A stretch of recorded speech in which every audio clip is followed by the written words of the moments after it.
Nous sommes dans le 15e arrondissement et nous procédons aujourd'hui à l'ouverture de la deuxième journée du Salon de la Presse au Futur depuis New Cap, ici, quai de Grenelle, au numéro 3 pour être précis.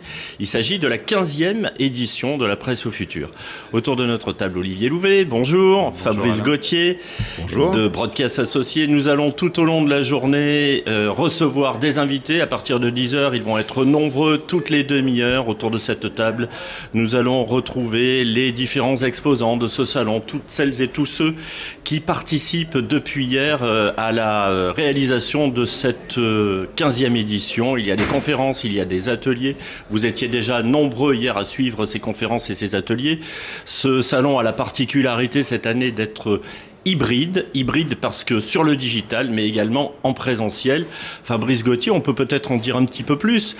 Architecte média, directeur général de Broadcast Associés, et puis instigateur un petit peu de cette manifestation pour la combienième année consécutive. Alors, nous, aux côtés des organisateurs, Dorothée et Patrick Thuot, c'est la 3e année.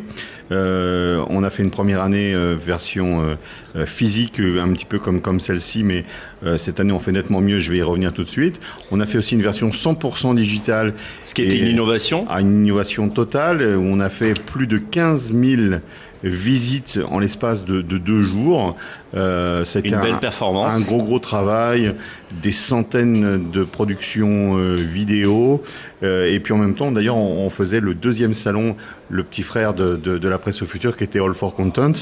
D'ailleurs, Alain, tu participais aussi à cette expérience à l'époque. Le salon du contenu additionnel pour la presse, tout ce qui concernait la vidéo, le podcast. Exactement. Et cette année, tu l'as souligné, c'est un élément important. On est resté sur un format un peu hybride. Malheureusement, la Covid n'est pas complètement terminée.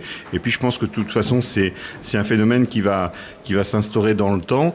Les gens se déplacent moins.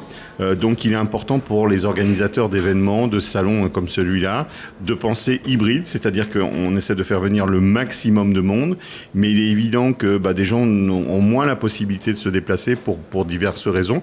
Et il y avait aussi encore une autre raison pour laquelle il était important d'insérer la vidéo dans cet événement, c'est que quand on est sur un salon, on fabrique beaucoup de contenu sur 2 jours, et qu'il était dommage de ne pas en faire profiter le plus grand nombre. Il y a beaucoup de visiteurs qui sont venus nous voir, d'ailleurs pour nous remercier en nous disant les conférences, est-ce qu'on pourra les revoir en vidéo, parce que moi là j'avais un rendez-vous, j'ai pas pu assister à cette conférence et c'était compliqué pour nous. Donc cette année, on a mis un dispositif en place où sur 6 salles, on capte en vidéo, parfois en live stream en direct, et sinon l'ensemble des visiteurs et l'ensemble des personnes qui voudront revoir ces contenus pourront les revoir à partir de dès la semaine prochaine, et tout le mois de décembre, on va pusher des vidéos au fur et à mesure.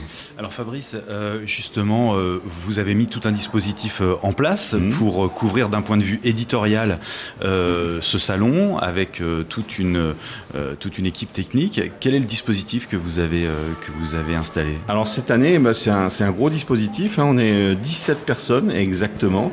17 personnes donc pour gérer les 6 salles, pour gérer aussi ce plateau. Ce plateau, c'était un plateau qu'on avait déjà mis en place lors de notre première édition. On n'était pas tout à fait au même endroit. Là, on a changé. On est carrément à l'entrée du salon. On peut pas nous rater. C'est un plateau qui est à disposition de l'ensemble des exposants et du marché qui vient sur ce salon.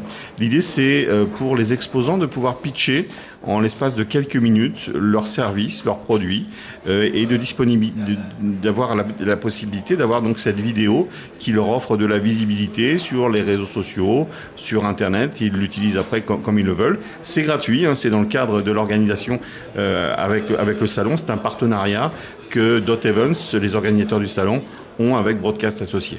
Alors Fabrice, tu précisais tout à l'heure qu'effectivement il y a une captation des différentes conférences, des différents ateliers, et l'avantage c'est que après le salon, c'est vraiment la particularité de ces captations, le salon continuera à vivre grâce à la diffusion de tous ces programmes tout au long de l'année en fait.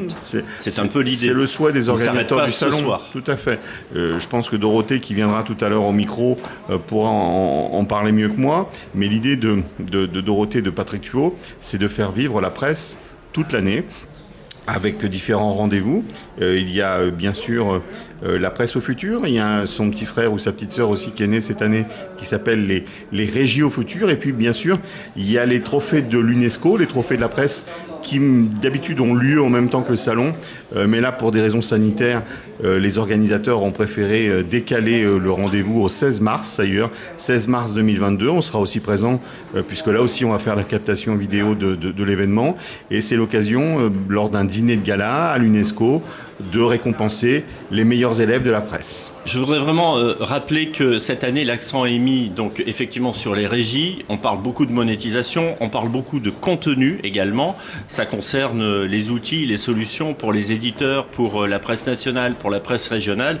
Et puis on parle de diffusion, puisque tout ce qui concerne la diffusion dans tous les sens du terme, hein. Il y a la diffusion du print et puis il y a la diffusion digitale de tous les contenus. Ça fait partie des trois principaux éléments de ce salon. Avec une particularité aujourd'hui d'ailleurs, une grosse place à l'audio et au podcast. Le podcast est un phénomène important. Il y a plusieurs sujets sur cette vraie tendance qui est une grosse tendance.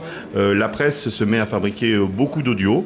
Jusqu'à présent, c'était plutôt la radio qui se contentait de faire du podcast ou des gens qui étaient adeptes de l'audio. C'est pas forcément évident pour les gens de la presse de s'y mettre, mais aujourd'hui, ils ont des outils d'ailleurs qui sont en partie présentés sur le salon, puisqu'il y a des exposants dont c'est la spécialité de faire du podcast audio, podcast vidéo.